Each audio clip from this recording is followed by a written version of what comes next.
Bonjour à tous. Bonjour, j'espère que vous allez bien. J'espère que vous avez passé une agréable semaine. En tout cas, moi, je suis ravie de vous retrouver cette semaine, encore une fois, sur le thème de la semaine. J'ai vu que beaucoup de personnes ont réagi à ce thème. Et puis, depuis le début de l'année, j'ai dit, waouh, gloire à Dieu, parce que les thèmes qu'on publie sur la page Heidezer nous amènent beaucoup de témoignages, beaucoup de réactions. Les gens prennent du plaisir, les gens commentent, les gens reviennent vers moi sur Messenger et je prends le temps selon chaque situation. Parce que quand je parle, quand on écrit les phrases fortes sur la page, ce n'est pas une généralité. Chaque situation est différente et chaque situation se traite différemment. Mais il y a quand même une base. Il y a quand même une base à avoir. Et cette semaine, on voulait quand même pousser, donner l'occasion aux femmes et même les jeunes filles qui sont... Parce qu'il y a des filles qui me disent, oui, mais et nous qui ne sommes pas mariés? Mais justement, quand tu n'es pas marié, ou bien quand tu n'es pas marié, ou quand tu chemines avec quelqu'un, ou quand tu aspires à te marier, il y a des bases à avoir pour que ce n'est pas le jour de ton mariage que tu vas découvrir certaines choses. Il y a des acquis qu'il faut avoir. Peut-être que tu vas élargir une fois que tu vas te marier, mais il y a des connaissances qu'il faut avoir. Donc ça te concerne aussi toi qui n'es pas encore marié. Comme ça te fera prendre de l'avance et tu sauras où tu vas et comment y aller. Donc c'est important aussi. Cette semaine, on a parlé, on a eu beaucoup de témoignages, par exemple, les femmes qui ont vécu des relations très difficiles avec soit la personne avec qui elles cheminaient ou encore leur mari. Et on retrouve des femmes qui se retrouvent avec des discours très durs, qui généralisent, carrément qui dit, des femmes qui tiennent le discours en disant que les hommes sont tous mauvais. Mais moi, j'ai envie de te dire que les hommes ne sont pas mauvais. Alors, la personne peut mener une action qui te fait du mal. La personne peut avoir des gestes, des actes qui te dérangent. Mais l'homme même en lui-même n'est pas mauvais. C'est ce qu'on voulait dire par cette phrase, que c'est pas parce que ton mari t'a blessé ou a commis des erreurs que suite à cela, tu généralises aujourd'hui pour toi le regard que tu as envers les hommes, c'est que les hommes sont mauvais.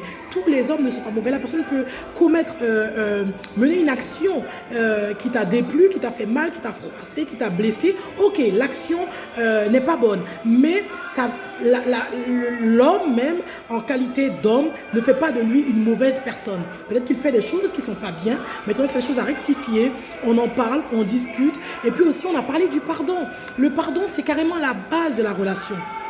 D'accord? Ton mari peut faire des choses ou bien avoir un comportement qui te déplaît et il faut apprendre à rediscuter de la chose avec lui. Prendre le temps et choisir les bons moments aussi. Hein. C'est pas dans la rue, c'est pas quand il y a du monde qui vient chez toi, tout à coup tu te rappelles qu'il n'avait pas rangé les casseroles à leur place ou encore qu'il n'avait pas été chercher les enfants à l'école ou bien qu'il a mal habillé la petite avant de partir ce matin.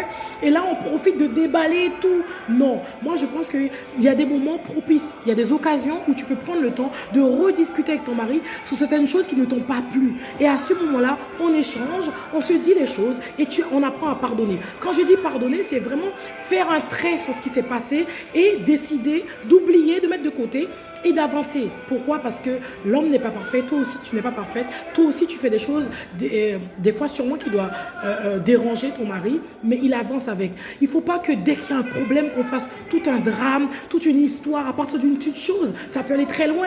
Et des fois, les gens se rendent compte que une histoire simple les emmène tellement loin dans le couple qu'elles se disent, mais après un temps de réflexion, quand tout est compliqué, quand on ne sait même pas comment y revenir, elles disent oui mais c'était parti, alors quand on leur demande c'est parti de quoi, mais c'est parti de rien du tout, c'était une histoire de pain, c'était une histoire de télécommande, vous voyez.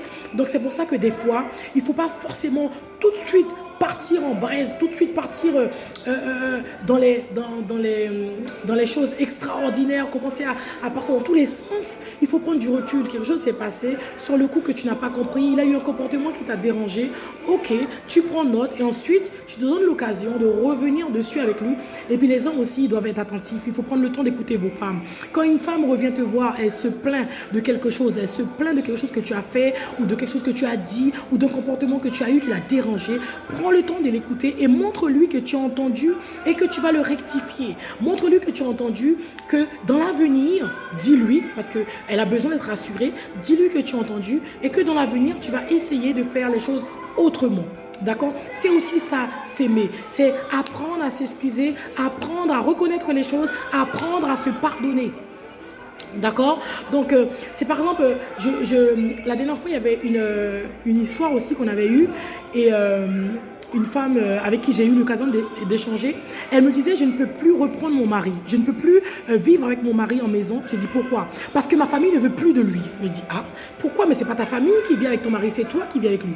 En fait, c'est qu'elle a eu un problème avec son mari et elle a pris cette histoire-là, elle l'a étalée partout. En fait, sous la colère, on oublie que cette personne, c'est quelqu'un qu'on aime. Soit c'est le père de nos enfants, ou bien soit c'est l'homme qu'on a aimé, avec qui on vit depuis des années. Donc, sous la colère, tu risques de dire de très mauvaises choses. Tu risques de dénigrer son image. Tu risques de parler très mal de lui. Quand tu vas voir un membre de ta famille, quand tu vas voir une amie qui n'aime pas ton mari comme tu l'aimes, d'accord? C'est une personne que tu leur as présentée, c'est ton mari, certes, mais c'est pas leur mari. Donc, le regard qu'elles ont envers ton mari, c'est pas le même regard que toi. Mais il faut savoir que ces personnes t'aiment, elles veulent que tu sois bien. Mais quand tu te présentes dans tous tes états, quand tu te présentes en souffrance, donc ça fait mal à quelqu'un qui t'aime. Elles deviennent, cette personne à qui tu vas expliquer la chose, va devenir protectrice, elle va vouloir te protéger. Et là, quand tu vas lui expliquer, oui, mon mari m'a fait telle chose, il m'a fait mal, je suis blessée, tu pleures. Et là, tu dénigres, tu critiques ton mari.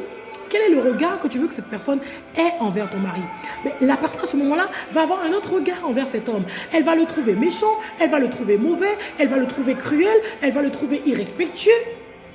Et toi, le jour que tu vas mieux, que ça redescend, que tu regardes les choses autrement, que tu prends du recul, que tu prends cette distance-là pour analyser la situation, qui était des fois pas aussi grave que tu l'as interprétée, comment veux-tu aller reparler à tes amis de cet homme, de qui tu parlais très mal?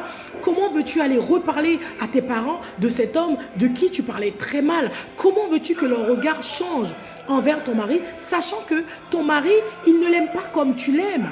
Donc, c'est normal qu'ils soient négatifs et qu'eux aussi, qu'ils puissent prendre de la distance, qu'ils te mettent en garde par rapport à cet homme pour eux qui est devenu méchant, selon ce que tu as dit, qui a eu un comportement mauvais envers toi. Et eux, en tant qu'amis, en tant que parents qui t'aiment, veulent tout simplement te protéger. Donc voilà pourquoi on conseille aux femmes, quand il y a un problème, ça ne sert à rien d'aller ramener l'histoire auprès de tout le monde, auprès de tes amis, auprès de ta famille, épiloguer, rajouter, réajuster. Et surtout, c'est très mauvais de parler quand ça ne va pas. Quand tu es en colère, quand tu es énervé, quand l'action vient de se poser, ça ne sert à rien tout de suite de rentrer dans le débat, d'appeler une copine pour expliquer. Toi-même, tu prends du recul pour analyser d'abord la situation, pour que tu puisses pouvoir l'interpréter correctement. Et si tu sens le besoin d'échanger avec quelqu'un, parce que ça fait toujours du bien de se sentir écouté, ça fait toujours du bien d'échanger avec quelqu'un de mature, quelqu'un qui nous aime, qui pourra nous conseiller, qui pourra nous donner des idées, des exemples à faire ou à suivre pour pouvoir améliorer le quotidien. Parce que ce n'est pas facile, hein, le quotidien. La vie de couple n'est pas forcément évidente, puisqu'on est tous les deux différents, on apprend à vivre ensemble. Donc des difficultés, on va faire face. On va rencontrer des difficultés. C'est pour ça qu'il faut être armé, il faut prendre le temps de comprendre la personne avec qui tu vis, de le connaître. Et puis quand on aime quelqu'un, on peut très bien passer sur certaines choses. Tu n'es pas obligé de t'arrêter sur tout parce qu'il a mal repassé, parce qu'il n'a pas rangé son verre. Moi, j'ai vu la dernière fois une personne qui m'a écrit en me disant, oui, mais ce monsieur, il ne rend jamais ses plateaux. Quand il finit de manger, il laisse traîner les plateaux, il laisse traîner le dessert. Oh là. Mes amis, si on s'arrête sur tout, tu ne peux pas vivre avec quelqu'un. Si tu t'arrêtes sur toutes les petites choses et tu fais un grand débat avec, tu auras du mal avec quelqu'un. Et c'est ça l'amour aussi. C'est pouvoir se pardonner, c'est pouvoir se supporter, c'est s'accepter. Donc ton mari, il peut commettre des erreurs. Fais pas de lui sa personne. Il n'est pas forcément une mauvaise personne. L'action qu'il a menée n'est pas bonne. L'action qu'il a menée t'a fait mal. Maintenant tu prends du recul et tu vois cet homme-là que tu aimes. Donc tu lui parles de ce qui t'a dérangé et lui, il va essayer de faire les efforts nécessaires pour pouvoir te rassurer et te montrer qu'il t'aime et avancer avec toi dans de meilleures conditions. Donc voilà, en tout cas j'espère que vous allez prendre du plaisir à travers cette vidéo. Je suis bénie à travers les échanges. On fait des échanges sur Messenger qui me font vraiment du bien. Quand je vois les gens qui arrivent aujourd'hui un peu de partout, les gens qui aiment la page, qui arrivent sur la page, qui commentent la page. En tout cas, je bénis Dieu pour vos vies. Cette semaine aussi, on va mettre notre support de planification de l'année 2020. On vous avait fait un document avec comment faire le point sur l'année 2019. Beaucoup de personnes l'ont utilisé, beaucoup de personnes sont revenues me voir. Il y a même des personnes qui m'ont dit qu'ils ont pris le temps d'imprimer tellement le document était bien. Ils l'ont imprimé pour offrir. Waouh, gloire à Dieu. Donc je t'encourage, toi qui n'as pas encore vu, qui n'a pas encore été regardé le bilan 2019, de prendre le temps d'aller le regarder. Et cette semaine aussi, on va vous mettre un autre support, un autre document qui va vous aider à planifier l'année 2020. C'est important, les amis, de planifier les choses pour ne pas tourner en rond et aussi, surtout, pour mieux faire face aux défis, aux difficultés que tu peux faire face dans la vie de tous les jours. Je vous souhaite une très, très bonne journée. J'étais ravie de vous retrouver aujourd'hui. Bonne journée, à très bientôt et surtout, restez bénis.